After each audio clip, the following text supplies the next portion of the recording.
Bonsoir mes bien-aimés frères et sœurs en Christ, que la paix de notre Seigneur soit avec vous. À vous, l'Église du Gabon, d'Afrique, d'Europe, d'Asie, d'Amérique et du Moyen-Orient.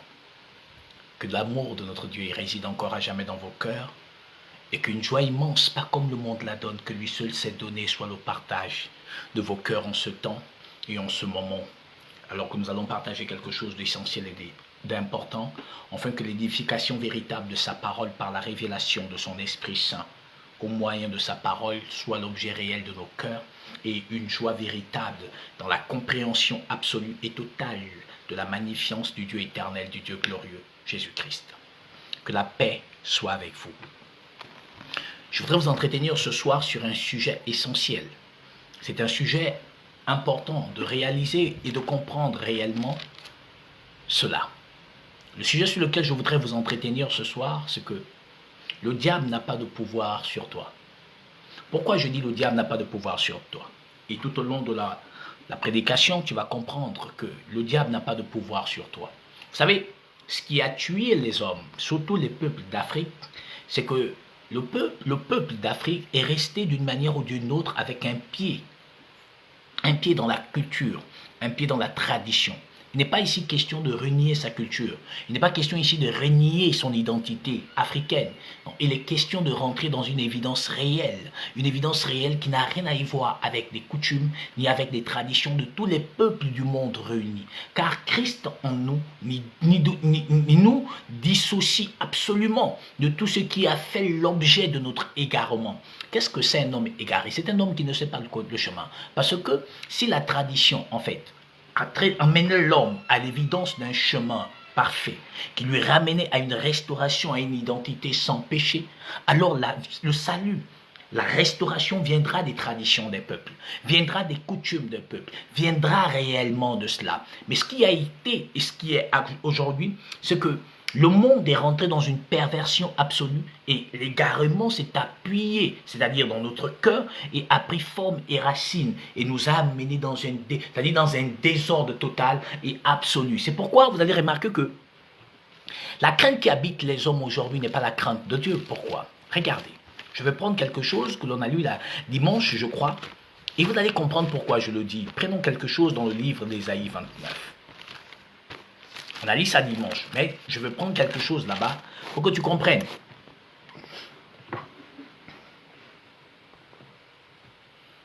Ésaïe 29, la portion 11 à 13.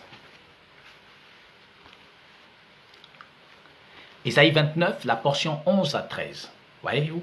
Alors, il dit, toute la révélation est pour vous comme les mots d'un livre cacheté que l'on donne à un homme qui sait lire en disant lis donc cela, et qui répond je ne peux le lire, je ne peux le lire car il est cacheté. Ou comme les mots d'un livre que l'on donne à un homme qui ne sait pas lire en disant lis donc cela, et qui répond je ne sais pas lire. Vous voyez, la révélation elle est comme ça, mais je vais aller plus bas, c'est ce qui est intéressant. C'est pourquoi ce soir, je vous disais tout à l'heure dans le sujet que je veux vous entretenir ce soir, par la grâce de Dieu, c'est que le diable n'a pas de pouvoir sur toi. Il n'a aucun pouvoir sur toi. Mais le problème que tu as, le problème auquel tu fais face, auquel tu es livré, c'est que c'est-à-dire les traditions, les coutumes, toutes ces choses t'ont enveloppé dans un manteau. Et ce manteau est le mensonge dans lequel tu es enveloppé et qui égare dit ton intelligence spirituelle, qui fait que tu te retrouves dans un égarement absolu, parce que nombreux croient en fait que le christianisme est un frein à la tradition et aux cultures des peuples. Non, le christianisme n'est pas un frein. Le christianisme est une évidence au mensonge qui est nos traditions et nos cultures. Pourquoi? Parce que si cette chose que nous aimons tant, que nous chérissons tant, qui est la tradition, qui est la coutume, était si évident, vous allez réaliser que c'est un mensonge. Vous savez pourquoi? Parce que, regardez, je prends un exemple simple. Tu es malade et on va à l'hôpital, on dit que cette maladie, on ne la voit pas, tu es en bonne santé. Tu vas courir voir un ganga ou un marabout pour avoir un traitement qui sied par rapport au fait que la médecine moderne te révèle que ton corps est en parfaite santé. Mais il y a toujours un mal en toi, il y a toujours une enflure en toi, il y a toujours quelque chose qui n'est pas conforme dans ton corps. Tu ressens que ton corps n'y est plus. Tu maigris chaque jour et tu ne t'expliques pas pourquoi. Et tu as fait tous les examens. Et alors, quand tu vas consulter un ganga, écoute-moi bien frère, quand tu vas consulter un ganga, le ganga va te dire qu'en fait, ton problème vient du fait qu'on te mange mystiquement. Et comme on te mange mystiquement, c'est qu'on veut te tuer. Vous comprenez? Alors, pourquoi j'ai dit vos traditions ont un problème? C'est que quand le ganga va te dire qu'on te mange mystiquement et on veut te tuer mystiquement, c'est pourquoi donc on te suce soit le sang, soit tu as leurs histoires qu'ils comptent souvent et très souvent que on t'a lancé un sort. Maintenant, le ganga te dit que lui, il a la solution à la libération de ton corps. Il a la solution de ta guérison. Vous comprenez bien ce que je dis? Il dit qu'il a la solution de ta guérison. Il a la solution miracle pour toi. Alors on se pose deux questions. Si l'Onganga est donc le médecin par excellence pour vos solutions mystiques, ça veut dire que donc le sorcier n'est pas donc invincible. Parce que si le sorcier est invincible, il n'est pas invincible, ça veut dire que donc l'Onganga ne peut pas vaincre le sorcier. Ça veut dire que donc l'Onganga est plus fort qu'un sorcier. On est d'accord jusqu'à maintenant. Ça veut dire que donc le sorcier a une limite. Puisque l'Onganga arrive à te délivrer de la possession mystique ou de la maladie mystique que tu as. Ça veut dire que donc l'Onganga est donc plus fort qu'un sorcier. Si on reste à la lumière de ce qui est dit actuellement et dont nos cultures nous disent. Parce que nos cultures nous disent que l'Onganga, c'est celui qui soigne l'attaque mystique, qui soigne l'empoisonnement mystique, qui soigne la maladie mystique. Ça veut dire que donc l'Onganga, le remède du sorcier, dans notre coutume, dans nos traditions des peuples d'Afrique, est donc l'Onganga ou le marabout. Ça veut dire que donc le médecin, sur le plan mystique, selon nos traditions, c'est l'Onganga. Ça veut dire que donc le sorcier a une limite. Ça veut dire que donc si le sorcier était si puissant, il ne trouverait pas un adversaire à ses pieds, qui est l'Onganga. Mais laissez-moi vous dire ce soir, vous voyez que c'est un mensonge. Pourquoi? Parce que si l'Onganga était aussi terrible, aussi fort que l'on entend ici et là, pardon, ça veut dire que donc l'Onganga, selon nos traditions et nos coutumes, c'est le médecin, celui qui peut nous délivrer de l'emprise satanique, l'emprise de la sorcellerie, n'est-ce pas? Mais alors, mais comment expliquez-vous qu'il y a toujours autant de sorcellerie? Comment expliquez-vous? Puisque l'Onganga est le remède contre la sorcellerie. Mais alors, avec autant d'Nganga qu'il existe dans ce pays, le Gabon, mais comment se fait-il que la sorcellerie continue à exister? Je me dirais, mais avec autant de médecins qu'il y a, la maladie n'existerait plus. Vous comprenez donc que toutes ces choses ont une limite. Vous comprenez que toutes ces choses ont une limite parce que l'Onganga ne peut pas te transmettre la vie. De même, le médecin ne peut pas te transmettre la vie. De même, le sorcier ne peut pas t'ôter la vie. Tu sais pourquoi? Parce que s'il était capable de t'ôter la vie, même l'Onganga ne devait pas te redonner la fameuse vie que tant de personnes croient avoir trouvée chez l'Onganga. C'est une erreur terrible de croire que l'Onganga est la solution du sorcier. La faiblesse du sorcier est l'Onganga. Vous êtes dans l'erreur. Vous savez pourquoi? Parce que Satan ne combat pas Satan. C'est deux personnes qui marchent ensemble, qui vivent ensemble. Vous savez, on dit souvent que celui qui a 4 yeux connaît celui qui a 4 yeux. Mais de leurs 4 yeux, que voient-ils? Quelle association ont-ils en commun? Vous comprenez ce que je dis? Ça veut dire que donc ces choses que vous entendez ici et là, ça veut dire qu'en vérité, toutes ces choses-là ont des limites. Mais le monde traditionnaliste nous a fait croire que la solution du sorcier était un ganga. Mais laisse-moi te dire que les Nganga comme les sorciers ont tous des limites. Ça veut dire que donc une solution ne se trouve pas en eux. Pourquoi? Parce que depuis que les Nganga existent dans la nation gabonaise, il y a longtemps les sorciers ont fui du Gabon. Pourquoi? Parce que c'est les mêmes Nganga que vous allez toujours consulter. C'est les mêmes là. Les mêmes que vous allez consulter. Toujours, non? Mais comment expliquez-vous que la sorcellerie continue à perdurer dans cette nation? Aujourd'hui, vos pasteurs sont devenus plus excellents que vos Nganga. N'est-ce pas? Mais de même que depuis que vos pasteurs vous guérissent, vous chassent les esprits, de même alors, ça veut dire que donc la nation devait être éradiquée de la plaie qu'on appelle la sorcellerie. Mais vous ne voyez pas que jusqu'à aujourd'hui, comme c'est un fonds de commerce commun, Vous réalisez que les mêmes choses continuent à demeurer. Sinon, en réalité, ils sont tous égaux. Parce qu'ils sont animés par le même esprit, en fait. Parce que vous êtes un fonds de commerce pour eux. Parce que s'ils étaient si puissants, alors la sorcellerie devait prendre un galop, fuir aussi loin. Parce qu'elle saurait que les Nganga ont pris l'autorité dans la nation gabonaise et qu'ils font la chasse à tout sorcier. De manière à ce que donc les Nganga sont devenus plus forts que les sorciers, plus que ce que on nous a appris dans la tradition. C'est alors que donc les sorciers ne devaient plus même s'hasarder à faire de la sorcellerie. Sachant qu'il y a des Nganga, alors ils devaient dire que si on fait ça, ça ne servira à rien, puisque le Nganga va finir par nous délivrer. Donc vaut mieux qu'on ne fasse pas. Vous voyez que donc vous êtes toujours dans l'ignorance. C'est comme la maladie. La maladie, donc, pourra se dire aussi, puisqu'il y a maintenant des médecins, puisque la science a si évolué, alors donc on ne doit plus attaquer les hommes pour qu'ils tombent malades. Mais bizarrement, les gens continuent à tomber malades. C'est pour dire qu'en fait, que ce soit dans la médecine moderne, que ce soit dans la tradition, toutes ces choses ont des limites. Et comme elles ont des limites, ça veut dire qu'elles n'est pas la vérité. Parce que quelque chose qui est véritable, une vérité n'a pas de limite. Elle est vérité. Vous savez, le mensonge existe parce qu'il y a la vérité. La vérité n'existe pas à cause du mensonge. C'est le mensonge qui existe à cause de la vérité. C'est la simple raison pour laquelle nous avons vu dans Genèse. Le diable est venu vers Ève parce qu'il y avait déjà la vérité. Ce n'est pas parce que le mensonge existait que la vérité est venue. Non, c'est parce qu'il y avait déjà la vérité que le mensonge est arrivé. Donc vous voyez que donc le mensonge existe parce qu'elle veut montrer au monde que la vérité n'est pas une évidence, mais que ce soit le mensonge qui est une évidence. Or, le mensonge n'est pas une vérité, c'est un mensonge. C'est un mensonge. Et maintenant, le Nganga est donc le remède contre le sorcier, selon nos traditions, mais assez bizarrement. Combien de personnes sont allées chez les Nganga, ils ont fini par mourir? Parce que notre culture nous a fait croire que le Nganga te soignait de toute attaque mystique. Mais pourquoi alors des personnes qui sont allées dans les camps des Nganga ont fini par mourir? C'est pour vous dire qu'en vérité, ce n'est pas la vérité. Ça veut dire qu'ils ne détiennent pas la vie. Ils ne détiennent pas la vie. Ils ne sont pas les garants de la vie. C'est pourquoi les attaques mystiques auxquelles chacun est livré, selon la tradition et les coutumes de ces peuples, n'est qu'une illusion dans laquelle les hommes sont plongés et sont dans la dérive totale. Pourquoi? Parce que le mensonge n'a que de l'effet dans le cœur d'où la personne est flattée. Comme on dit, tout menteur vit aux dépens de celui qui l'écoute.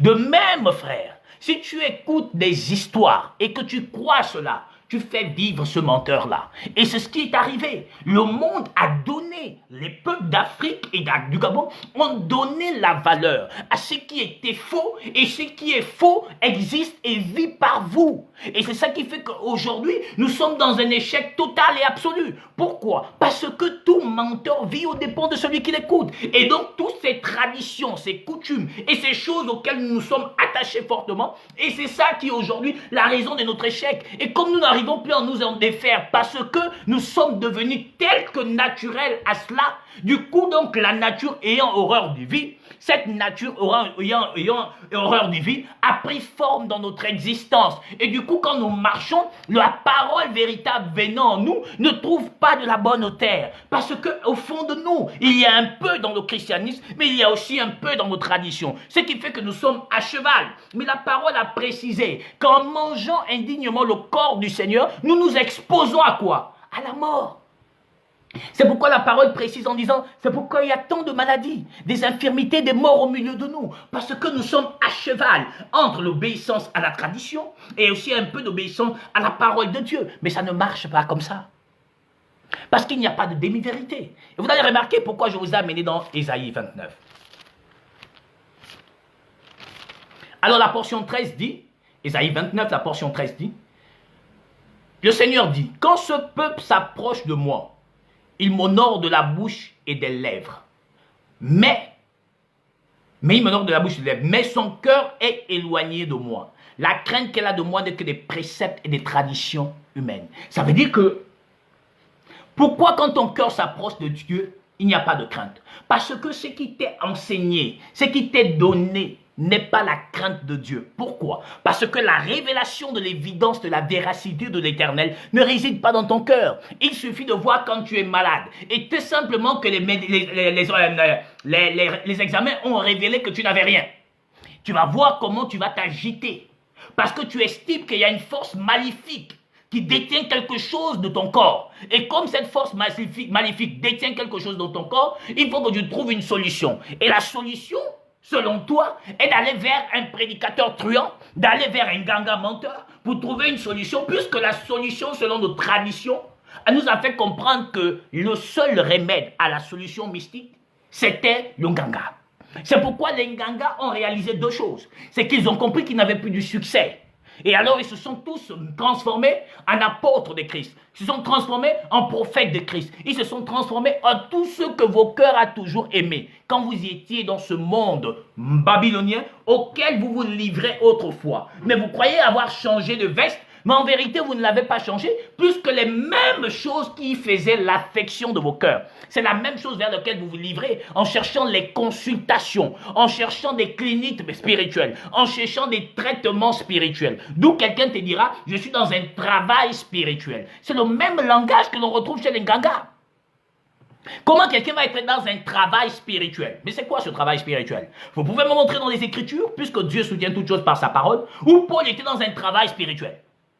Où Pierre était dans un travail spirituel, écrit, je suis actuellement dans un travail spirituel. Ça n'existe pas. Pourquoi? Parce que la parole de Dieu est semblable à une eau. Quand tu la bois, l'objectif de l'eau, c'est de pouvoir laver tous les vaisseaux en nous, afin de pouvoir aller uriner quelque part, afin que tout ce qui est pas sain sorte.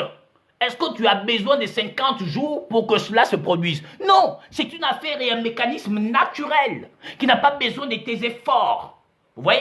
Qui n'a pas besoin de tes efforts. L'eau fait le rôle qu'elle est censée faire quand nous la buvons. Quel est le rôle de l'eau? Pourquoi elle a été programmée pour que nous puissions la boire? C'est pour pouvoir nous désaltérer, c'est pour pouvoir atténuer la soif. Mais cette soif, elle est toujours à répétition. Ce qui fait qu'on doit toujours boire de l'eau. Comme il fait chaud actuellement, on doit toujours boire de l'eau pour se désaltérer. Vous comprenez? Ça veut dire que donc le rôle de l'eau est de faire en sorte que nous ne puissions pas être très chauds, être épuisés et perdre beaucoup d'eau. Puisque le corps de l'homme à 70% est composé d'eau. Donc vous voyez que donc l'eau a un rôle. Ça veut dire que la seule chose que tu fais, c'est seulement ouvrir ta bouche et boire de l'eau. C'est tout. Le reste, c'est n'est plus de ton ressort. De même, la parole de Dieu, quand elle rentre, elle n'est plus de ton ressort. Son rôle, c'est de te purifier. Comme de l'eau naturelle te purifie l'organisme. De même, la parole de Dieu te purifie l'organisme. Il n'y a aucun de nous qui voit l'organisme comme ça quand on le regarde. Non, ça base des appareils que nous arrivons à voir. Vous voyez? Ça base des appareils. Mais de l'œil nu, ce n'est pas une évidence pour nous. Vous voyez que c'est la même chose que fait la parole de Dieu. Et de même que les Nganga vous ont dit que le sorcier était en train de te manger et qu'il avait la possession de ton âme. Il avait la possession de ton étoile et que donc finalement, ta solution est que de faire un bain. Mais je vais vous dire ce soir, frère. Si la solution est de faire un bain, l'eau avec laquelle tu te laves là, que le Nganga te fait faire le bain, c'est une eau mystique ou une eau charnelle, c'est-à-dire physique. Parce que si c'est mystiquement que tu es attaqué, ça veut dire que donc ce que tu dois faire ne peut pas être charnel. Il te fait faire un bain, pardon. Le bain que tu fais là, ça lave le spirituel ou ça lave le physique? L'eau que tu vas boire, ça lave le physique ou ça lave... l'eau que tu vas boire, ça nettoie le physique ou ça nettoie le mystique? C'est-à-dire le spirituel. Dites-moi. Ça veut dire que vous regardez qu'on vous a trompé. On vous a menti. C'est pourquoi vous-même, pasteurs qui sont devenus qui étaient Nganga avant de devenir pasteurs, vous font croire qu'ils sont des serviteurs de Dieu. Ils ne sont pas des serviteurs de Dieu. Ils ne sont que des Nganga qui ont compris que leur industrie avait pris un coup. Et donc, il fallait se rabattre dans l'industrie la plus favorable, auquel personne ne peut avoir un léger soupçon de penser que ça, ce n'est pas Dieu. Puisqu'on vous a fait croire que la puissance de Dieu et de chasser ce qui est mystique en vous. Je ne sais pas qu'est-ce qui est mystique en vous, mais je sais qu'en vous, il y a quelque chose de spirituel qu'on appelle le péché, auquel Satan a toujours la main mise sur vous, du fait que votre cœur est rempli de souillure. Mais je ne sais pas qu'est-ce qu'on appelle l'affaire mystique en vous. Je ne sais pas. Qu'est-ce que c'est? La Bible ne fait pas mention. Vous me direz certainement que non, la Bible c'est une histoire. Mais non, mais non. Vous êtes toujours dans l'erreur, frère. Parce que quand tu vas faire le bain, tu laves le corps charnel. Si quelqu'un t'a dit que tu lavais le corps mystique, c'est des bêtises. Tu laves le corps mystique? Non, tu laves ton corps charnel comme si tu allais te faire baptiser d'eau. C'est comme si tu allais te laver pour enlever la saleté qui est sur toi. Bon, maintenant si c'est quelque chose de mystique auquel tu es livré, comment l'eau charnelle va laver ce qui est mystique? Vous n'avez rien compris. Or, la parole est spirituelle. Personne ne la voit, on l'entend. Quand elle rentre en toi, elle va enlever quoi? Ce qui est spirituel. Voilà le véritable miracle. Voilà comment la vraie guérison s'opère. C'est quand quelque chose de spirituel rentre en toi. Mais vos bains que vous faites est physique. Ça ne lave que votre corps charnel. Même si vous buvez vos potions, ça va les guérir quoi? Quelque chose de charnel. On t'a lancé un fusil nocturne, c'est charnel. Donc les potions qu'on va te mettre sur le pied là, c'est charnel. Ça guérit une blessure qui est visible à l'évidence de l'œil nu. Mais vous aussi, jusqu'à quand vos traditions vont vous tromper? Jusqu'à quand vous allez croire que le Satan a un pouvoir? Lequel? Et nous allons rentrer dans les Écritures, vous allez remarquer qu'il n'a aucun pouvoir. Mais la crainte que vous avez de Dieu n'est que des préceptes et des traditions humaines. Parce que le cœur n'est pas à l'Éternel. Moi, je disais, mais vous dites qu'il y a un serpent qui mange les enfants de quelqu'un dans le ventre. J'ai une question à vous poser. Comment le serpent sait qu'il y a quelqu'un qui est dans le ventre? Puisqu'on dit fusil nocturne, c'est mystique, non? Nocturne veut dire nuit. Ça veut dire que donc le fusil qui t'est lancé, c'est un fusil de nuit. Ok, mais ça a des effets charnels puisqu'on voit ton pied s'enfler. N'est-ce pas? Oui. Bon, maintenant le serpent qui mange les enfants dans le ventre d'une femme. Qui a vu le serpent là? Comment il mange les enfants? Dites-moi. Comment il mange? Même vous-même dans votre entendement. Comment une femme peut garder un serpent dans son ventre? Vous allez me dire c'est mystique. Ah bon? Ok. Donc c'est mystique, oui. Mais pourquoi donc le fusil nocturne ne reste pas mystique? Si seulement c'est pour quand le serpent est dans le ventre pour manger les enfants, c'est mystique. Mais le fusil nocturne, c'est pas mystique. Pourquoi ça ne reste pas dans son domaine mystique? Dites-moi. Donc c'est seulement le fusil nocturne qui a des effets charnels, mais le serpent qui mange dans le ventre qui est dans le ventre des femmes, qui mange tous les enfants, ça c'est pas mystique. Non, ça c'est pas visible. C'est seulement le fusil nocturne qui est visible.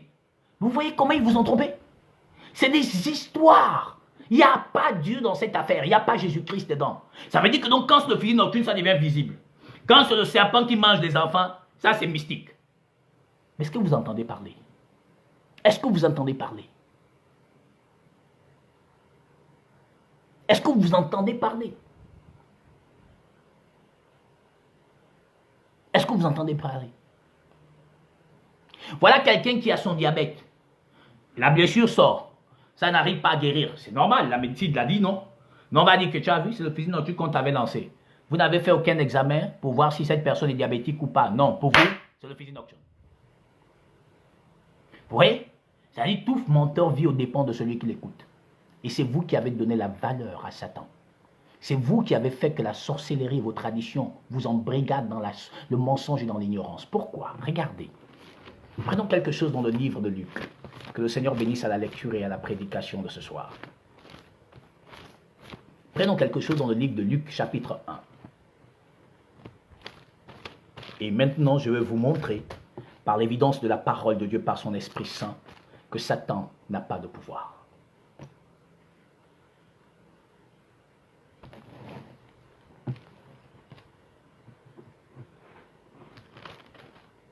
Luc 1, la portion 45.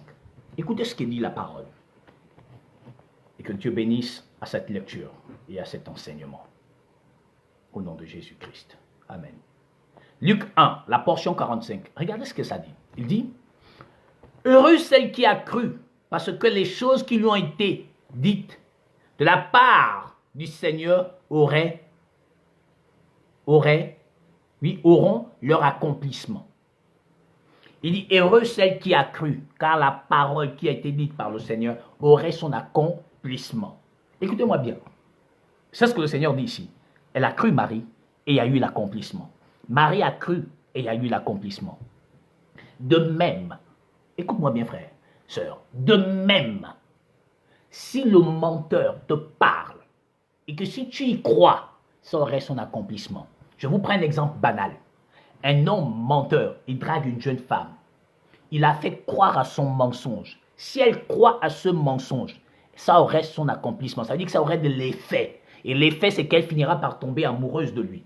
Vous comprenez? Et c'est ce que le Seigneur dit ici. Que quand il a parlé à Marie par l'ange, et elle a cru, et il y a eu l'effet voulu par l'Éternel. Et l'accomplissement de la promesse a eu effet, Marie fut trouvée ou déclarée enceinte. De même quand Satan a parlé à Ève, elle a cru, il y a eu la transgression.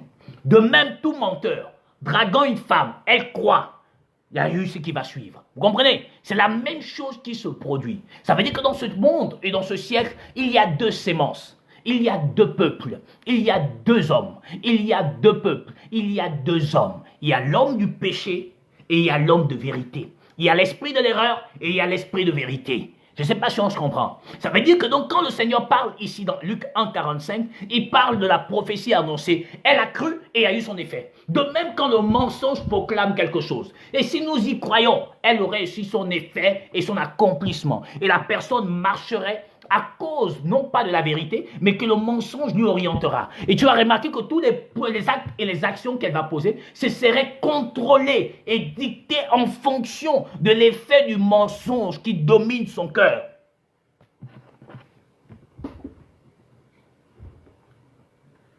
C'est comme je vous ai dit avant-hier, c'est que chacun est attiré par l'objet de sa propre convoitise. Le diable, il laisse la part et ta convoitise te fait porter. Tu comprends? C'est-à-dire que le diable, il jette son hameçon dans de l'eau et il sait que le poisson, sa faiblesse, c'est que le poisson, c'est manger quelque chose, n'est-ce pas? Et le poisson va courir vers la part, ne sachant pas que c'était pas un piège. Et c'est ce qui se passe. C'est pourquoi Jacques a dit que Dieu ne tente personne. Chacun est attiré et amorcé par l'objet de sa propre convoitise. C'est-à-dire que donc c'est ta convoitise qui te livre. C'est-à-dire que c'est ta convoitise qui t'égare. De même, c'est le désir d'espérer quelque chose qui va te loigner. Je parle ici d'une chose éphémère. Parce que l'homme, dans son habitude et dans son espoir quotidien, c'est que sa vie soit aisée, soit vie soit bien. Et or, aujourd'hui, les peuples d'Afrique estiment dans leur dans leur intelligence humaine ou sociétale, je ne sais pas quoi, qu'en fait, ils vivent une injustice sociale. Et comme on vit une injustice sociale, il faudrait qu'on fasse recours soit à la tradition, à nos coutumes, soit au christianisme babylonien qui est présenté actuellement aux hommes. Pas le christianisme Christosantos, mais le christianisme babylonien. Celui-ci qui conforte l'homme dans ses souhaits, dans ses désirs et dans ses espoirs humains. Et donc, comme l'homme espère une vie aisée de manière sociale, une vie matérielle financière très bien, puisqu'on a fait croire à l'homme que le Seigneur est venu, non pas pour le salut de nos âmes d'abord, mais pour nous donner ce qui convient à l'aisance d'humain. Et comme c'est ce qui nous convient à l'aisance humaine, puisque les Ngangas ont perdu en crédibilité et en succès ces temps-ci, ou ces derniers temps, ou ces décennies passées, alors du coup, tous ces hommes se sont rabattus dans le christianisme païen pour présenter non pas Christ, l'Éternel des armées qui accorde la repentance en ton âme, mais pour présenter le Jésus qui obéit aux souhaits et aux désirs de tous les humains, quelle que soit son espèce ou sa nature, voudrais-je dire. Puisque l'Onganga était celui qui promettait le mariage, qui promettait les enfants. L'Onganga était celui-là qui faisait tout ça. Maintenant, comme ils n'ont plus de succès, alors ils sont devenus donc des pasteurs. Et comme ils sont devenus pasteurs, ils ne font que vous donner les délices, les désirs, les souhaits de votre cœur. C'est pourquoi Satan a pris forme. Et comme l'homme est comme a dit Satan à l'Éternel concernant Job, donc quand il a reçu un enfant tant espéré depuis 30 ans, alors elle prend ça comme un acquis auquel elle ne veut pas s'en défaire. Il suffit que cet enfant soit malade, elle va s'agiter. Il va s'agiter. C'est pourquoi le Seigneur a dit à Marthe, Marthe, tu t'agites pour beaucoup de choses. Marie a choisi la part qui ne lui serait point ôtée. Et alors ici, le Seigneur nous éclaire clairement en disant, mais comme aussi elle a cru, et il y aurait son accomplissement. De même aussi, comme Ève a cru au mensonge, et il y a eu le dégât, le désordre que nous connaissons tous. Mais tout part de quoi? Quand Ève et Adam transgressent l'ordonnance de l'Éternel et se retrouvent donc dans la nudité spirituelle, Dieu va les rejeter et Dieu va tous les maudire. Mais le problème, c'est que ce qu'il dit ici, Dieu, c'est quoi? Regardez, écoutez-moi bien. Genèse. Genèse de 3. La portion 14 à 15.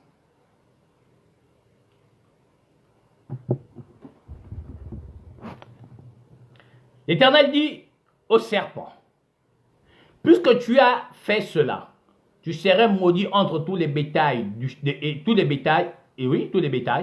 et tu marcheras tous les jours, et le bétail, et entre tous les animaux des champs. Tu mangeras la poussière, Oui. Et tu mangeras la poussière tous les jours de ta vie. C'est ce que Dieu dit au serpent. Écoutez-moi bien. Je vais vous montrer ici par la grâce que le diable n'a aucun pouvoir. Il n'a aucun pouvoir. Croyez-moi. Son seul charme, c'est son mensonge. Il dit donc que tu vas manger la poussière tous les jours de ta vie et que tu seras maudit entre tout le bétail. C'est-à-dire qu'un bétail, nous savons tous ce que c'est. Donc entre tous les animaux existants, le maudit, c'est lui. Donc de tous, c'est lui le maudit. Mais Dieu lui précise que tu mangeras la poussière tous les jours de ta vie. Donc le diable va manger la poussière tous les jours de sa vie. On sait tous ce que c'est la poussière. La poussière, selon la portion de Genèse 3, 19, tu es poussière, tu retourneras à la poussière. Donc c'est l'homme. L'Éternel donc dit au serpent, tu mangerais tout ce qui est tiré de la terre. Ce qui est tiré de la terre et qui est devenu homme, c'est l'homme. Vous comprenez bien? Donc Dieu dit au serpent, donc tu vas dominer, tu vas manger, c'est ta nourriture. Ce que toi-même tu as perverti serait ta part. Mais Dieu ajoute quelque chose d'intéressant. Parce que ici, il faut comprendre deux choses. Il y a une descendance porteur de la sémence du serpent et il y a une descendance porteur de la sémence de l'Éternel. Et Dieu ajoute, je mettrai inimitié entre toi et la femme, entre ta postérité et sa postérité. Celle-ci t'écrasera la tête et tu lui blesseras le talon. Le diable a écouté qu'il y aurait donc une postérité, qu'il y aurait une séparation entre lui et la femme. Entre sa postérité à lui et la postérité de la femme. Ce qui vient dire que donc il y a deux postérités au monde. Il y a la postérité du serpent et il y a la postérité de la femme. Mais l'Éternel précise en disant, je mettrai inimité. Inimité. Pourquoi? Parce qu'il faut comprendre une chose. C'est pourquoi c'est essentiel que l'homme soit dans la conversion réelle. Parce que si tu n'es pas converti, en fait, tu serais toujours égaré, tu serais toujours perdu et tu serais à jamais assujetti à la parole de l'Éternel qui a dit, il mangera la poussière tous les jours de ta vie. Donc le diable, le serpent ancien, le diable, le dragon, il a pour mission, et cela a été donné, de manger la poussière tous les jours de sa vie. En dehors de ça, il ne peut rien faire à la postérité de la femme. Alors, sachant donc dès le départ que Dieu a déjà condamné la descendance tirée de la terre. Pourquoi? Pas parce que Dieu a désiré la condamner, parce que elle-même, la femme et l'homme, ont décidé par l'objet de leur convoitise transgresser la loi de l'Éternel. C'est pourquoi vous allez faire un constat. Toute la descendance du serpent, tout porteur de la sémence du serpent, adore la loi de Moïse, adore l'enseigner, adore la pratiquer. Parce que c'est par cette loi qu'ils condamnent tous ceux qui sont semblables à eux. Parce que la loi de Moïse donne le pouvoir, si vous voulez, la puissance au péché. S'il n'y a pas la loi, il n'y a plus non plus de péché. S'il n'y a plus non plus de péché, il n'y a non plus donc de transgression.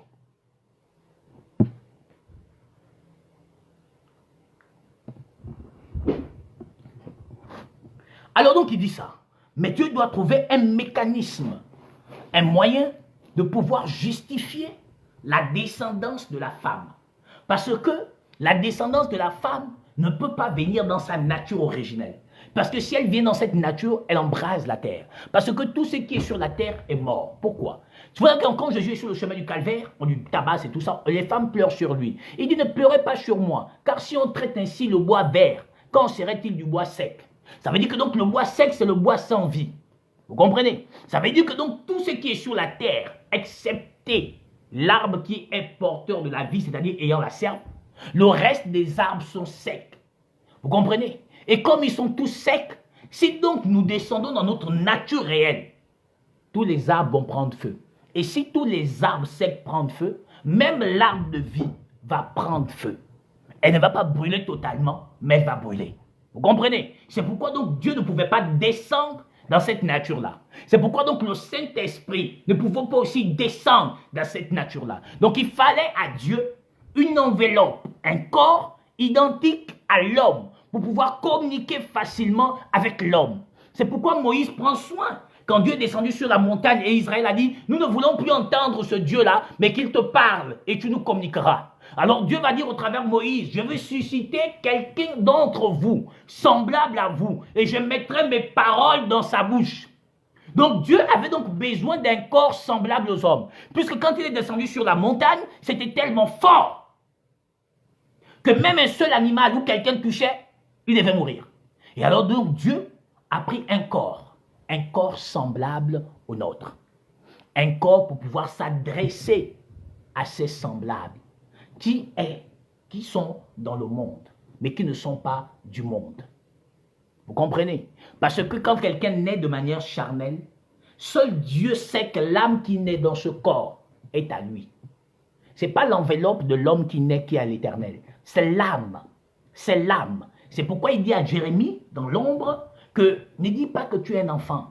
Il dit, car avant que tu ne sois dans le ventre de ta mère, je te connaissais. Avant que tu ne naisses, je t'avais déjà consacré. Donc Dieu a déjà choisi les âmes qui sont à lui. Et donc comme ces âmes naissent dans le monde, par le biais, tous nous connaissons de la naissance par la femme, alors Dieu a déjà établi ces âmes à être prédestinées pour son salut, à porter la gloire véritable. Mais Dieu a besoin donc de purifier l'enveloppe porteur de cette âme pour que cette âme soit en même une âme qui restaure, qui apporte les eaux à toutes les âmes encore demeurant dans la sueur et dans l'idolâtrie du monde actuel. C'est pourquoi le Seigneur dit quelque chose d'extraordinaire. Il dit, tu n'as voulu, dans Hébreux 10, 5, il dit, tu n'as voulu ni holocauste ni sacrifice, mais tu m'as formé un corps. Le corps dont il est question ici, ce n'est pas le corps charnel. C'est le corps qui est le symbole de la parole. Je ne sais pas si on se comprend. Quand il dit, tu n'as voulu ni holocauste ni sacrifice, tu m'as formé un corps. Donc le corps dont il est question ici, le corps là, c'est la parole. La parole. Vous comprenez? C'est pourquoi dans l'évangile selon Jean au chapitre 1, écoutez ce qu'il dit ici. L'évangile selon Jean au chapitre 1er. Prenons la portion 12. Mais à tous ceux qui l'ont reçu, donc on reçoit quelque chose, à tous ceux qui croient en son nom, elle donne le pouvoir de devenir enfants de Dieu. Vous voyez? Qu'avons-nous reçu? Une partie du corps. C'est pourquoi quand il fait la Sainte Seine que l'on appelle la Pâque, quand il coupe le morceau de pain, il donne aux apôtres, les uns se coupent, se partagent cela, il dit faites ceci en mémoire de moi, car ceci est mon corps qui est rompu pour vous. Le corps qui a été rompu est la parole. La parole a été rompue et l'objectif de Dieu est de rassembler le corps rompu pour former l'homme parfait. Je ne sais pas si on se comprend. Donc l'objectif de Dieu, c'est de rassembler le corps pour former l'homme parfait. C'est pourquoi le Seigneur dit, là où 2 ou 3 sont assemblés, je suis au milieu d'eux. Pourquoi? Parce que le corps d'un homme a 4 membres. Donc il dit, là où 2 ou 3 sont assemblés, il représente, il est au milieu. Pourquoi? Parce que l'assemblée commence par 2. Vous comprenez ce que je dis? Car 2 personnes ne peuvent pas marcher ensemble sans qu'ils ne soient convenus. Mais il dit à tous ceux qui l'ont reçu, à tous ceux qui croient en son nom. Et là, Dieu va accomplir sa promesse. Tel qu'il avait dit, je mettrai une séparation entre toi et la femme et entre ta postérité et sa postérité. Donc la postérité donc, de l'Éternel, en vérité, elle ne naît pas d'une voix ou d'un désir sexuel. Je voudrais qu'on se comprenne bien. Elle ne naît pas donc d'un désir sexuel. Elle ne naît pas d'une volonté sexuelle. Elle ne naît pas d'une volonté humaine. Or, vous allez faire un constat. Les hommes qui vont toujours chercher les enfants chez les gangas, elles ont donc un désir de l'homme. Parce que tu désires chercher l'enfant. Tu désires avoir un enfant. Les gens qui cherchent les mariages, ce sont les mariages des hommes. C'est pourquoi le vrai mariage auquel l'Éternel s'est attelé d'établir, c'est le mariage entre son fils et l'Église. D'autres mariages, l'Éternel n'en est pas responsable. Chacun cherche la femme avec qui il veut. Ça ne regarde pas l'Éternel. Ça ne regarde pas l'Éternel. Le mariage est un don. Tout le monde ne peut pas l'avoir. Vous comprenez donc? Et donc Dieu, qu'est-ce qu'il fait? Il va donc maintenant dire à tous ceux qui l'ont reçu, à tous ceux qui croient en son nom, elle donne maintenant le pouvoir. Vous comprenez? Le pouvoir.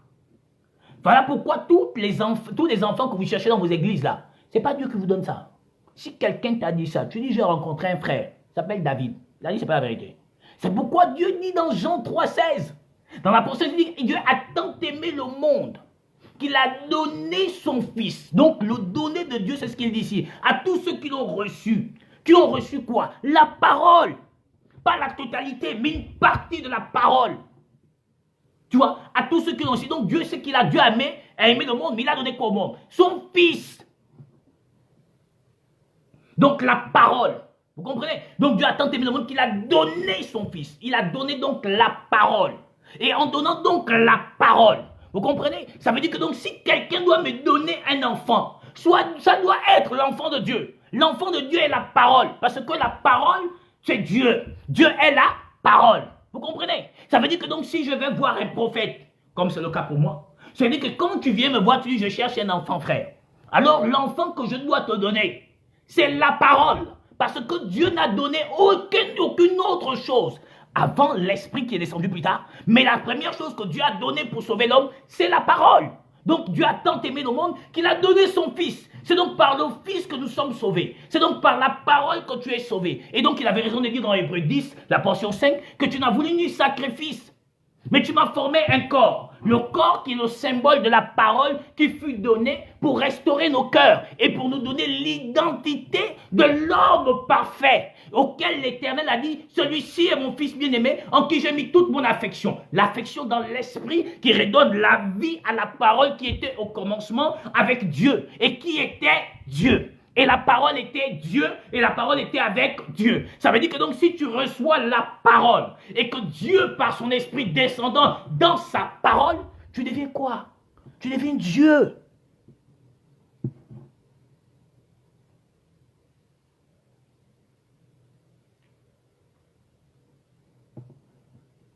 Je ne sais pas si je parle à un frère. Et là il dit, lesquels sont nés. Tu vois, comprends maintenant là qu'il parle droit. Il dit, lesquels sont nés. Il dit, non du sang, ni de la volonté de la chair, et ni de la volonté de la chair, ni de la volonté de l'homme. Ça veut dire que donc il y a la volonté de l'homme dans la naissance. Vous comprenez? Ni la volonté de l'homme. Il y a la volonté de l'homme dans la naissance. Les naissances que l'on appelle insémination artificielle. Ça, c'est une volonté de l'homme. C'est l'homme qui a trouvé ce mécanisme scientifique pour pouvoir faciliter la naissance sans avoir ou passer par un rapport sexuel. C'est la volonté de l'homme. Ni par la chair. Donc la naissance, tu comprends bien, la naissance de désir sexuel.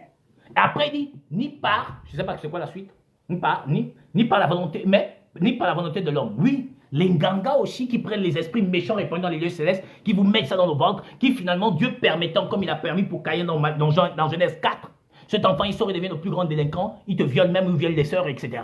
Ça, c'est encore la volonté de l'homme. Ça, c'est donc Dieu, il te dit que donc tout ça là, moi, je ne suis pas dans cette naissance. J'ai seulement permis.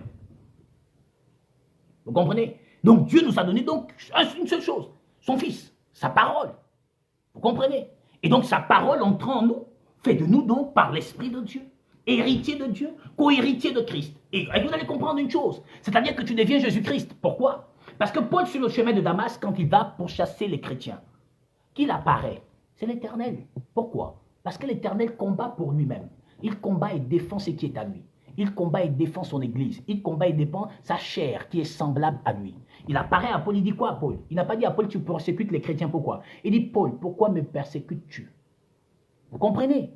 Il dit, Paul, pourquoi me persécutes-tu? Ça veut dire que donc Paul ne persécutait pas un assemblage de personnes, mais il persécutait lui-même le Dieu éternel, qui défend son épouse, qui défend son royaume, qui défend sa patrie. Et il s'est présenté devant Paul dans toute sa gloire pour dire à Paul, Paul, pourquoi me persécutes-tu?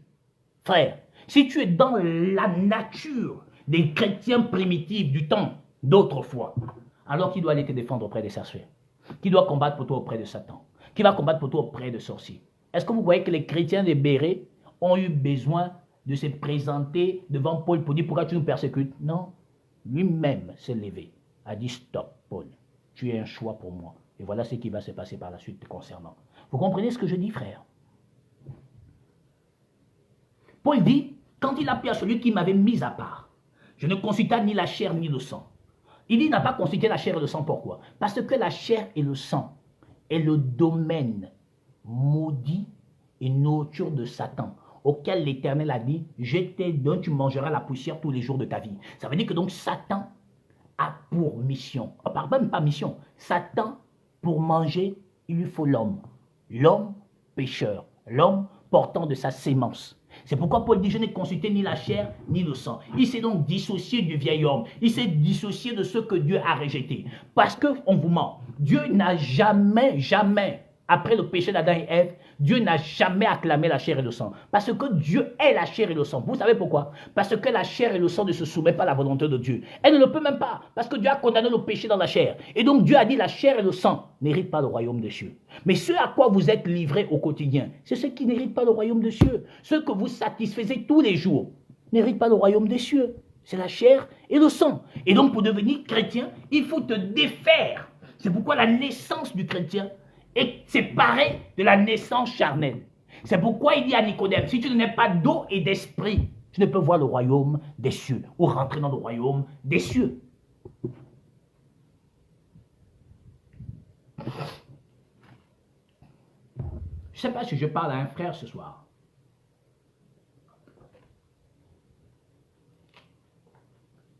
Je ne sais pas si je parle à une sœur ce soir.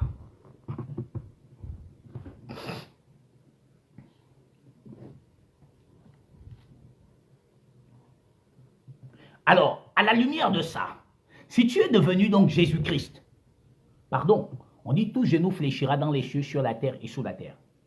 Toute langue confessera que Jésus-Christ est Seigneur pour la gloire du Dieu éternel. On dit qu'il est au siècle des siècles, il est la lumière éternelle. On dit qu'il n'a ni commencement de jour, ni fin de vie. On dit que lui, il est le Seigneur de tous les esprits de la terre. Si donc tu es Jésus-Christ, excusez-moi, que peut te faire Satan? Maintenant, quand je dis Satan n'a pas de pouvoir sur toi, le chrétien, oui, il n'a aucun pouvoir. Parce que dans Luc 10, 17, le Seigneur, les apôtres reviennent avec joie. Ils disent, Satan, les démons nous ont été soumis, ne vous réjouissez pas pour ça. Je vous ai donné le pouvoir de marcher sur les serpents, sur les scorpions et sur toute la puissance de l'ennemi. Il dit, rien ne pourra vous nuire. Il dit, rien ne pourra vous nuire. Donc, rien ne peut nuire à un chrétien, que ce soit sur le domaine mystique, à la manière des hommes, que ce soit sur le domaine physique. Rien ne peut te nuire parce qu'il a fait une promesse. D'abord, sur le plan spirituel, il a dit que tu as le pouvoir de marcher sur les serpents, sur les scorpions, sur toute la puissance de l'ennemi et rien ne pourra te nuire. Et sur le plan physique, il a aussi fait une promesse. Laquelle? Il a dit aussi longtemps que tu vivras, aucun homme ne tiendra debout devant toi. Ça veut dire que la promesse, elle est évidente sur le plan charnel. Ça veut dire que donc physiquement, il n'y a personne qui peut tenir sur le plan charnel devant toi. Il n'est pas question que tu vas bastonner quelqu'un, non. Ça veut dire que donc tout homme charnel qui fait des complots contre toi, qui fait je ne sais quoi contre toi, ne tiendra pas debout. Pourquoi?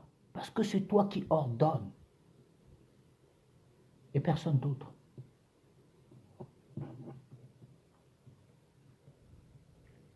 Pourquoi? Parce que ce qu'il faut comprendre, le diable ne peut pas te tuer pour que tu ne vives plus physiquement.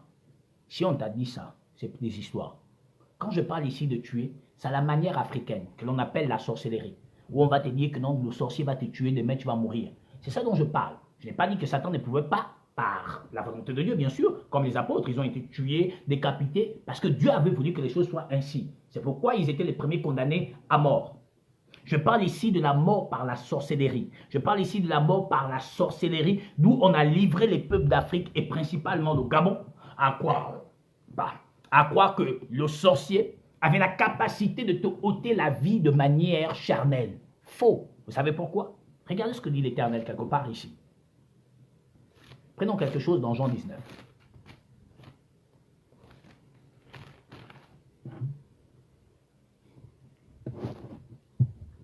Jean 19.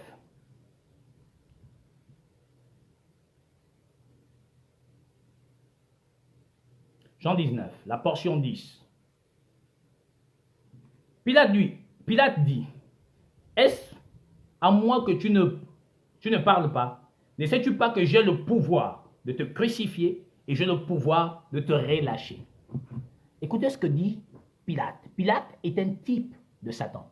Parce que Hébreux 10, 1 dit que la loi qui possède une ombre de bien à venir et non l'exacte représentation des choses. Les 4 évangiles, c'est le récit de Jésus-Christ sous la loi. Il n'y a pas encore de Nouveau Testament ici. Nous sommes dans l'ombre des biens à venir et non l'exacte représentation des choses. Il dit à Jésus, est-ce à moi que tu ne parles pas? Ne sais-tu pas que j'ai le pouvoir de te crucifier et j'ai le pouvoir de te relâcher? C'est-à-dire ici, le sorcier dit, j'ai le pouvoir de te tuer, j'ai le pouvoir de ne pas te tuer. Vous comprenez ce que j'ai dit ici? Et Jésus regarde le type qui lui parle. Que dit Jésus? Jésus lui répondit, tu n'aurais sur moi aucun pouvoir, sauf si cela ne t'avait été donné d'en haut.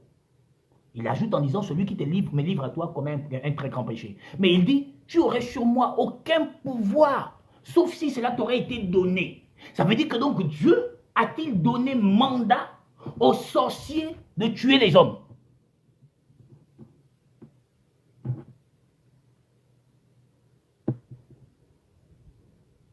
Est-ce que Dieu a donné mandature aux sorciers de tuer les hommes, principalement les hommes chrétiens? Parce que je parle aux chrétiens.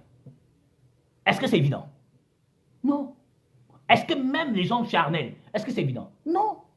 Il dit ici à Jésus, dit à Pilate, tu n'aurais sûrement aucun pouvoir, sauf si cela t'aurait été donné. Qui a donné à Satan le pouvoir de tuer les chrétiens? Qui a donné le pouvoir? Personne. Quel pouvoir possède-t-il? Le même l'Éternel, que dit-il? Dans Romains 9, je crois, la portion 17, quelque chose comme ça. Il dit que je t'ai suscité à des desseins. Il dit, je t'ai suscité à dessein, pardon, pour faire éclater ma gloire et que mon nom soit publié. Ça veut dire que tous les actes que pose Satan concourent à la gloire de l'Éternel. Tous les actes que pose Satan. Il dit dans Exode 9, il dit que Exode 9, la portion 15, il dit quoi? Si je crois 9, 15. Il dit que si j'avais étendu ma main et que j'étais tué par la mortalité, toi et ton peuple, tu aurais disparu de toute la terre, mais je t'ai laissé subsister, vous montrant toi ma puissance et que mon nom soit publié. Ça veut dire que donc le gars n'a pas le pouvoir. Puisque le pouvoir qu'il était censé avoir sur toi, Luc 10, 18 dit, il t'a donné ce pouvoir de dominer le serpent, les scorpions et sur toute la puissance de Satan. Ça veut dire que donc Satan n'a pas d'autorité sur toi, Satan n'a pas de pouvoir sur toi, Satan ne peut pas décider de ton destin. Puisque ton destin est déjà scellé avant la fondation du monde. Mais Dieu nous dit dans sa parole que nul ne peut obscurcir ses desseins. Ça veut dire que donc même Satan ne peut pas obscurcir ce que Dieu a décidé. Même Satan ne peut pas changer ce que l'Éternel a décidé. Puisque Dieu dans Genèse 3, 15, il a dit je mettrai inimité. Donc une séparation est établie entre lui et nous. Entre la postérité de la femme et sa postérité. Il y a une séparation. Il ne peut pas la franchir. Qui l'a donné mandat? Personne.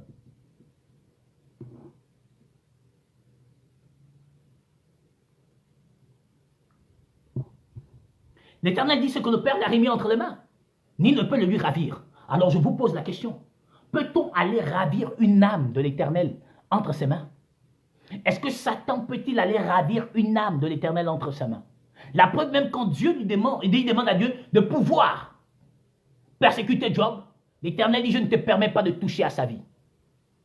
Mais alors tu comprends que donc il n'arrive aucun malheur sans que l'Éternel ne l'ait ordonné. Ça veut dire que s'il y a malheur dans une famille, c'est que l'Éternel l'a ordonné. S'il n'y a pas malheur, l'Éternel ne l'a pas ordonné. C'est-à-dire, il n'arrive aucun malheur. Lamentation nous dit, il n'arrive aucun malheur sans que l'Éternel ne l'ait ordonné. Il n'arrive, c'est ce que Lamentation 3,37 dit. Il n'arrive aucun malheur sans que l'Éternel ne l'ait ordonné. Les maux et les biens viennent de l'Éternel. Ça veut dire que donc, si donc l'Éternel a ordonné, il y aurait effet. S'il n'a pas ordonné, il n'y aurait jamais effet.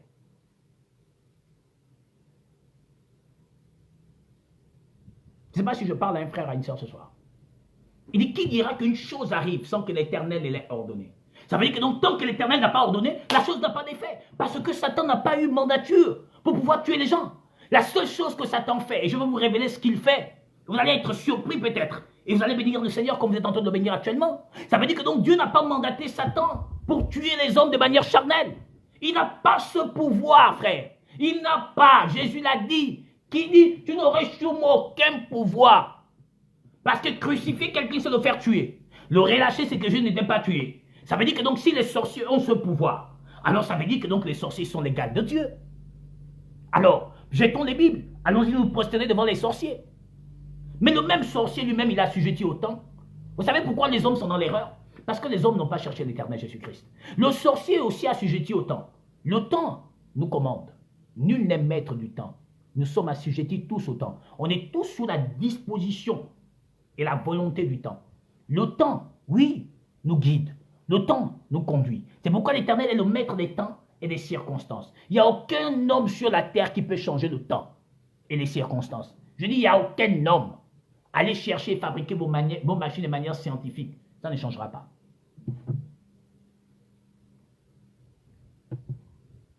Vous savez, quand Adolf Hitler attaqua l'URSS, à l'époque, qui est devenue la Russie aujourd'hui, s'il avait su que l'OTAN devait jouer en sa défaveur, il ne devait jamais attaquer la Russie. Il allait quand même attaquer la Russie. Et l'OTAN a joué contre lui. L'OTAN, parce qu'il y avait l'hiver et la neige était énorme et ces machines ne pouvaient pas avancer. Vous voyez, ça veut dire que donc même Satan, Adolf Hitler, habitant en lui, n'a pas pu accomplir ses désirs. Et finalement, qu'est-ce qui s'est passé plus tard? Ça veut dire que donc au-delà de toute la volonté perverse que tu peux avoir, mon ami, si Dieu a dit que ça n'arrivera pas, ça n'arrivera pas. Il s'appelle Jésus-Christ, celui qui change les temps et les circonstances. Il en est le garant et le maître. Satan n'a pas de pouvoir. Il n'a pas de pouvoir. L'Éternel dit encore aux apôtres, il dit, les portes du séjour de la mort ne pourront point contre mon église. Ça veut dire que donc l'église du Dieu vivant, les portes du séjour de la mort ne peut pas. Ça veut dire que déjà que nos chrétiens, l'église de Jésus, ne meurt pas spirituellement. Puisque Apocalypse 1, 17, 18 nous dit que le seul qui tient les clés de la mort et du séjour des morts s'appelle Jésus-Christ. Ça veut dire que donc la mort charnelle, c'est Jésus qui a les clés, qui décide. La mort spirituelle, c'est lui qui décide. Parce que la descendance royale, le sacerdoce royal, tous ces descendants auxquels l'Éternel a dit, je mets une séparation entre toi et la femme qui va engendrer la promesse véritable, sa descendance ne peut pas mourir spirituellement. Et sa descendance spirituelle ne peut pas mourir charnellement par une volonté humaine. Sauf si l'Éternel le décide. S'il n'a pas décidé, même la volonté humaine ne pourra pas te tuer.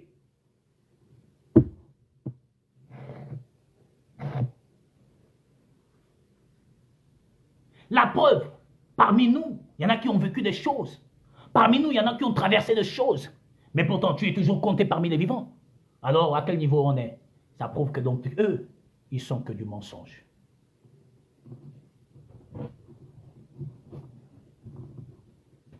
Pourquoi? Parce que nos traditions nous ont trompés. Pourquoi? Parce que ces pasteurs nous trompent. Ces gangas et ces marabouts. Le succès de leurs choses est où? La preuve. La sorcellerie continue à demeurer. Une nation où la véracité de l'évidence de Dieu paraît. Pourquoi les ténèbres ne se dissipent pas? Mais parce qu'il n'y a pas la lumière. La seule chose qui fait fuir l'œuvre des ténèbres, c'est la lumière. S'il n'y a pas la lumière, personne ne fuit. S'il n'y a pas la lumière, personne ne fuit. Et ça, c'est la vérité. C'est la vérité. On ne peut pas régner cela. Il dit donc, tu n'aurais sur moi aucun pouvoir. Mais Dieu t'a donné le pouvoir. Il t'a donné les deux pouvoirs. Le pouvoir spirituel, le pouvoir charnel. Il a dit dans Josué, aussi longtemps que tu vivras, aucun homme ne tiendra debout devant toi. Il l'a dit. Ça veut dire charnellement, personne ne peut tenir devant toi. Spirituellement, il t'a donné le pouvoir tel qu'il le dit dans Luc 10, 18. De marcher sur les scorpions, sur les serpents et sur toute la puissance de l'ennemi. Il dit rien ne pourra te nuire. Ça veut dire qu'il n'y a rien qui peut te nuire sur le plan spirituel. Il n'y a rien qui peut te nuire sur le plan charnel. Les émotions produites par la volonté charnelle de ton péché en toi t'a mis dans la confusion absolue et totale. Parce que l'Éternel a bien précisé les choses en te disant la vérité. Rien n'est acquis dans la vie, car tout est éphémère. Donc Dieu ne t'a jamais promis que l'enfant que tu mettras au monde ne mourra jamais. Dieu ne t'a pas promis que le mari que tu épouseras ne mourra jamais. Dieu ne t'a pas promis que la femme que tu épouseras ne mourra jamais. Dieu ne t'a pas promis que le travail que tu auras, tu ne le perdras jamais. Dieu ne t'a pas promis que l'argent que tu aurais ne finira jamais. Dieu t'a promis une seule chose, et il a dit, je ne te laisserai point, je serai avec toi jusqu'à la fin du monde. Il a dit, je te garderai à l'heure de la tentation qui va venir dans le monde. Et il te garde par la parole de la persévérance mise en toi. Donc Dieu n'a pas promis que les hommes ne devaient pas mourir. Il a dit que les hommes doivent mourir. C'est écrit dans les Écritures.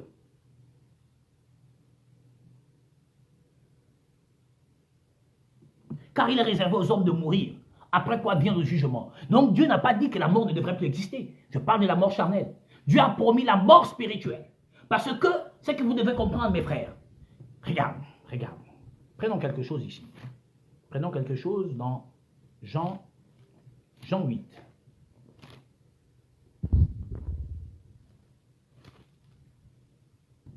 Prenons quelque chose dans Jean 8.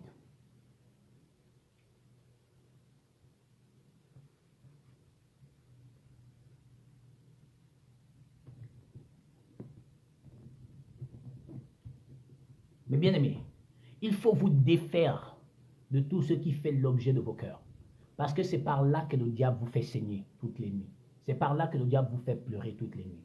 Vous savez, j'aime bien ce passage sous l'inspiration du Saint-Esprit, où le Saint-Esprit dit au travers Paul, que tout ce qui était pour moi comme un gain, je les regarde comme une perte, comme de la boue, afin de gagner Christ. Frère, si tu ne regardes pas ce que tu as comme acquis, comme de la boue, tu souffriras toujours. Tu sais pourquoi? Parce que chaque fois que toutes ces choses que tu considères comme des acquis va s'envoler, va disparaître, va partir, tu vas toujours pleurer et tu auras toujours des cicatrices dans ton cœur. Pourquoi? Parce que tu regardes ces choses comme des acquis, alors que ce ne sont pas des acquis. Quelque chose qui est un acquis, c'est quelque chose qui ne s'échappe pas. C'est quelque chose qui ne part pas. Le problème dans lequel tu es livré, c'est que tu aimes tout ce que tu as. Tu aimes tes enfants, c'est légitime. Tu aimes ta femme, c'est légitime. Tu aimes tes enfants, l'argent, c'est légitime. Tu aimes, je ne sais pas, c'est légitime pour vous. Mais le problème, c'est que si ton cœur est centré dans ces choses et que ton cœur est fortement attaché, Satan va te secouer par ça. Tu sais pourquoi? Parce que Dieu va permettre que ton cœur soit toujours attristé. Il dit n'aimez point le monde, ni les choses qui sont dans le monde. Le problème, c'est que tu aimes le monde et tu aimes les choses qui sont dans le monde. Voilà pourquoi tu souffres tous les jours. Quand ces choses ne sont pas en ta possession, quand ces choses ne sont pas dans tes mains, tu souffres, tu te lamentes, tu estimes que tu es dans une injustice à l'égard de l'Éternel. Tu estimes que tu es dans une position où Dieu ne t'honore pas, où Dieu ne te bénit pas, où Dieu ne te donne pas. Non, sœur. Non, frère, tu es dans l'erreur. C'est une conception et une pensée charnelle qui t'éloigne et qui t'égare de l'évidence de la véracité de Jésus-Christ. Regardez, prenons quelque chose pour finir ce soir. Jean chapitre 8, la portion 43 à 44.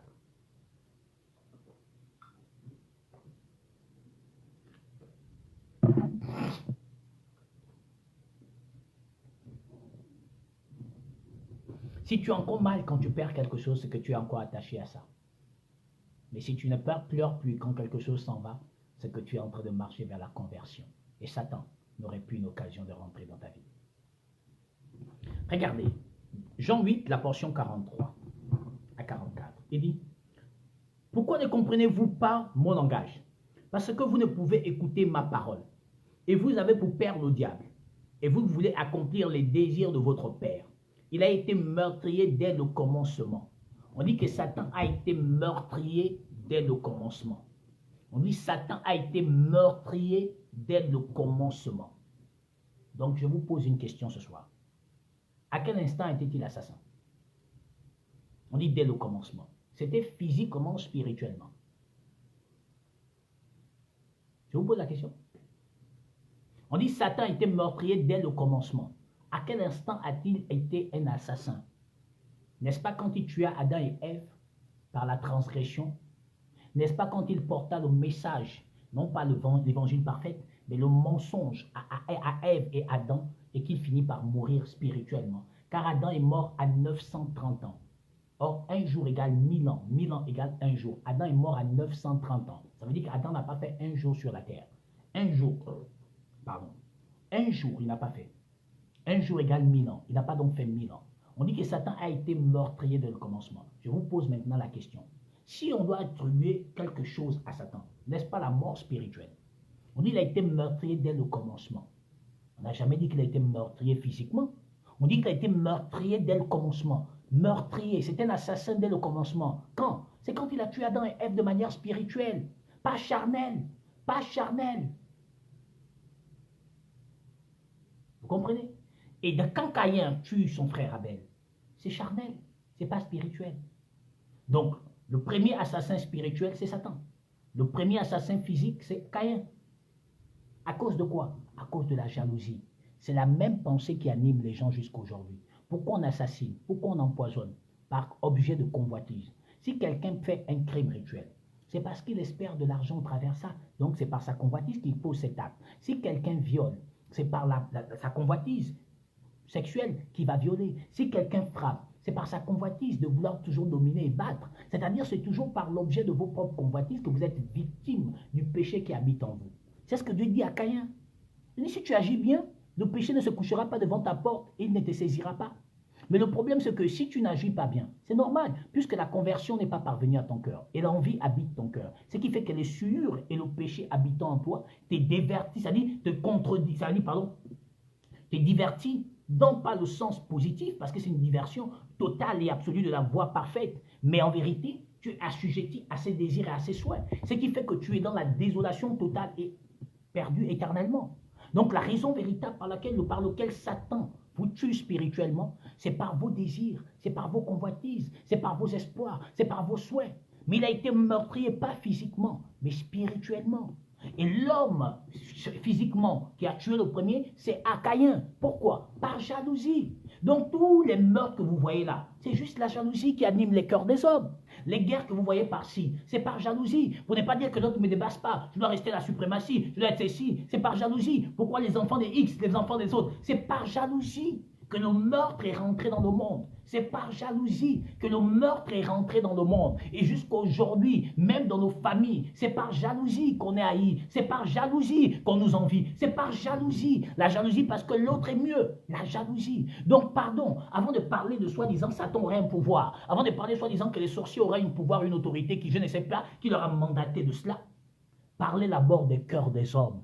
Car le vrai problème des Africains, comme des Occidentaux, comme des Asiatiques, comme des Américains, comme des gens du Moyen-Orient, le vrai problème de l'homme, c'est son cœur. Le Seigneur a dit les pensées de l'homme sont mauvaises depuis son jeune âge. Donc venez parler de ce dont l'Éternel a parlé. Il a parlé du cœur de l'homme qui est mauvais. Le cœur est ton problème. Le sorcier ne nage que parce que ton cœur est disposé dans tout ce qui est contraire à la pureté et à tout ce qui est contraire à la véracité. Ce qui fait que ton cœur est un moyen simplement pour que la sorcellerie qui est Satan continue à t'obtenir, à te posséder, à t'orienter. Car c'est le péché qui oriente l'homme. Le péché est l'origine de ta chute, de ton échec. Si tu agis de manière convenable, alors la faveur de Dieu t'accompagnera. Mais si ton cœur est toujours porté vers l'envie, alors tu ne verras jamais la gloire de Dieu. Le problème, c'est qu'il faut que vos cœurs soient soignés. Parce que votre maladie, ce n'est pas la maladie lancée par les sorciers. C'est le péché, votre maladie. Le péché.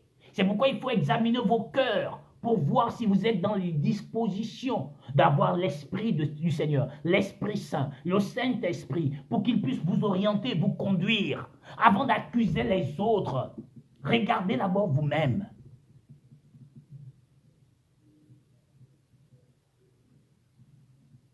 Je ne sais pas si vous comprenez.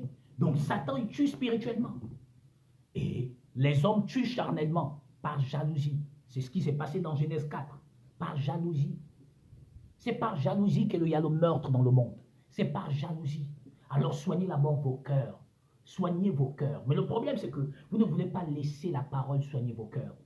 Vous voulez toujours être dans l'apparence. Non, vous êtes dans l'erreur. Moi, je veux vous dire une chose. J'ai vécu tellement d'injustices. Tellement j'en ai vécu. Tellement. Je suis resté toujours la bouche fermée. Beaucoup de gens que j'avais beaucoup aimés dans mon cœur, dans l'amour du Seigneur, j'étais triste, énormément triste, car je ne pouvais pas penser que l'homme puisse agir comme ça. Je ne pouvais pas imaginer.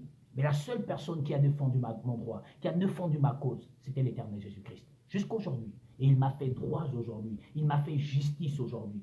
Voyez, confiez-vous à l'Éternel. Regardez à lui et à lui seul. C'est le seul qui a le vaccin qui soigne, c'est-à-dire qui soigne le virus qui enivre le monde. Il y a un seul virus dans le monde. Ce virus s'appelle le péché. Il y a un seul vaccin pour soigner le péché. C'est la parole par le Saint-Esprit. La parole révélée.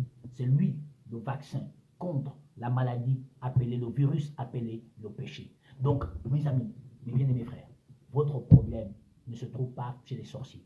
Votre problème ne se trouve pas parce que je ne sais quoi.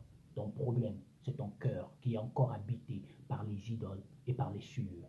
Tant que ce serait le cas, je ne verrai jamais la gloire de Dieu. Et la domination que tu es censé avoir sur toute la puissance des ténèbres n'aurait jamais effet et acte. Tout simplement parce que ton cœur n'a pas encore connu la conversion véritable en notre Seigneur et en notre Sauveur, Jésus-Christ. Que Dieu vous bénisse abondamment dans le précieux nom de Jésus-Christ.